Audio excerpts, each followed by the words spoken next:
5 hal yang wajib dipersiapkan burung kacer untuk lomba. 1.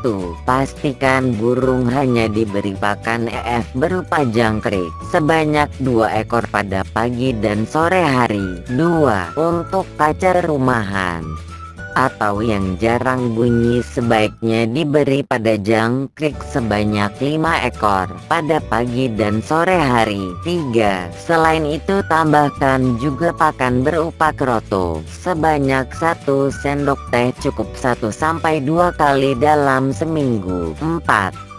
Pada sore hari menjelang lomba, burung diberikan pakan jangkrik sebanyak 10 ekor atau lebih. 5. Lakukan pengerondongan dan jangan lupa lakukan juga terapi mandi malam untuk mencegah burung mengalami overbirahi.